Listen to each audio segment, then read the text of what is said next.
আমাদের দেশের ছেলে ফরহাদ, এই ফরহাদ জানি টাঙ্গাইল 5 আসনে করে আমাদের ভোটে সে এমপি হইতে পারে। তাদের জীবনে কোনদিন দেখি নাই, 2 ভাইয়ে 2 জায়গায় কোনে আশা করতেছে। আমরা এই মুখ জীবনে কোনদিন দেখি নাই।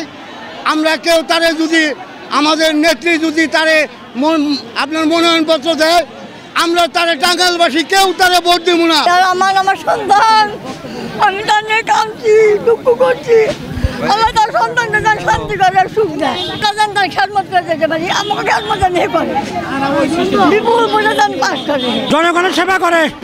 আমরা তাদের জয়যুক্ত করবো। হঠাৎ আমরা তো এই কমল দিছি, ভালো কম আগে দিকে ভালো। হ্যাঁ, আমাকে নিজে পরিবারের সন্তানের মতো। আমরা ফরহাদ বেগুন চাই। আমরা রাজমিস্ত্রির অফিসে থেকে আমরা সব শ্রমিকদের 10,000 শ্রমিক আমরা সম্পূর্ণ ভোট আমরা ফরহাদ বলে ভোট দেবো। আমরা বুঝছেন, আমরা ফরহাদ দিলে ছাড়া ভোট দেবো না। গেছে সারা টাঙ্গাইল জেলার শ্রমিক এবং জনসাধারণ মানুষ সবাই আমরা ফরহাদ ইকবাল ভাইকে চাই এবং বহিরাগত কোনো লোক আমরা চাই না। নিজের সন্তান যতটুকু ভালোবাসে অন্যের সন্তানটা অতটুকু ভালোবাসে না। গায়ের লোকে গায়ের মায়া বুঝে, অন্য লোকে বুঝবে না। আমাদের জ্বালাটা আমাদের ফরহাদ ভাই বুঝবে, অন্য কেউ বুঝবে না। তাই সবকিছু বাদ দিয়ে আমরা ফরহাদ ভাইকে।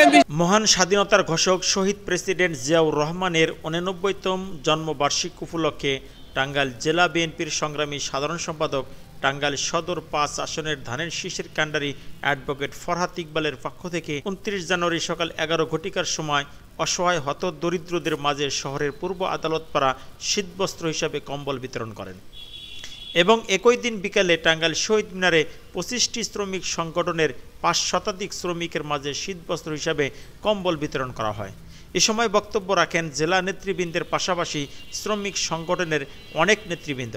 সকলের মুখে একই কথা, আগামীতে টাঙ্গাইল সদর 5 আসনে অ্যাডভোকেট ফরহাদ ইকবালকে ছাড়া আমরা আর কাউকে ধানের শীষের প্রতীক হিসাবে দেখতে চাই না। ফরহাদ ইকবাল একজন নির্যাতিত নেতা, জেল জুলুম খেটে আজ রাজনীতির এই পর্যায়ে এসে পৌঁছেছে। টাঙ্গাইল সদর 5 আসনের 12টি ইউনিয়নের 4 লক্ষাধিক ভোটার সবাই আগামীতে ফরহাদ ইকবালকে এমপি হিসাবে দেখতে চায়। প্রধান অতিথি হিসাবে বক্তব্যে অ্যাডভোকেট ফরহাদ ইকবাল বলেন, আপনারা আমাকে চিনেন, আমি অ্যাডভোকেট ফরহাদ ইকবাল। এখানে যত শ্রমিক আছে সকলেই আমাকে চিনেন। রিক্সা শ্রমিক বলেন, রাত শ্রমিক বলেন, পরিবহন শ্রমিক বলেন, ভ্যান শ্রমিক বলেন, সিএনজি শ্রমিক বলেন, এমন কোনো শ্রমিক নাই যা আমাকে চিনেন না।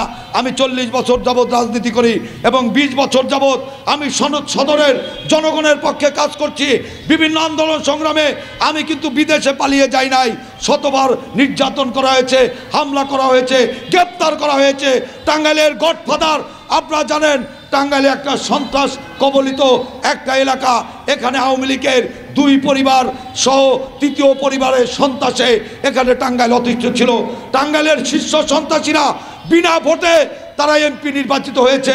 প্রত্যেক পরিবারের সন্ত্রাসীরা যারা সুষ্ঠু ইলেকশন হলে জনপ্রতিনিধি হতে পারতো না, সেই সমস্ত সন্ত্রাসীরা শেখ হাসিনার দয়ায় বিনা ভোটে তারা এমপি নির্বাচিত হয়েছে।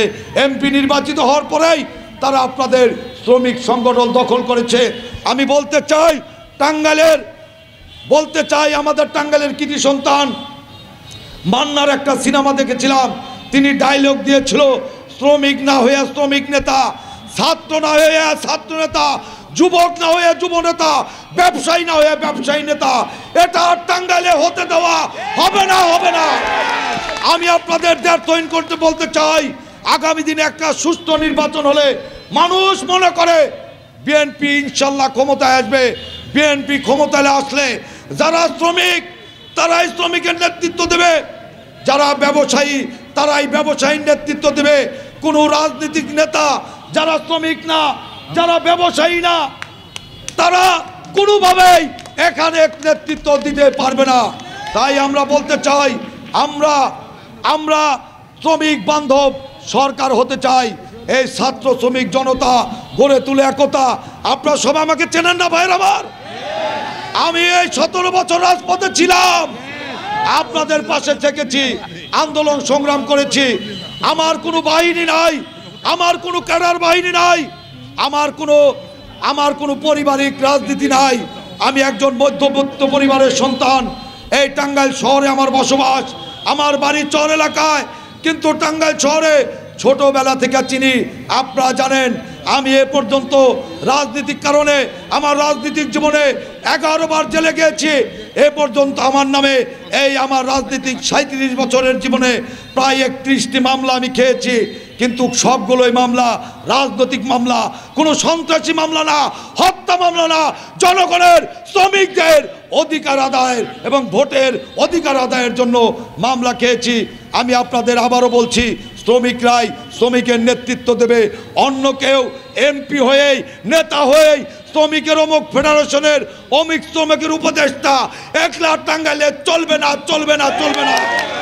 আর টাঙ্গাইলের প্রশাসনকে বলতে চাই, আমার রিক্সা শ্রমিক ভাইকে হত্যা করা হলো কেন, সেই সমস্ত আসামিরা এখনো ঘোরাফেরা করে।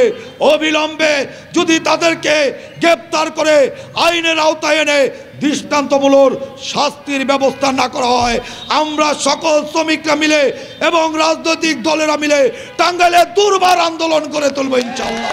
শান্তিপ্রিয় টাঙ্গাইল 5 হিসাবে গড়ে তুলতে চাই।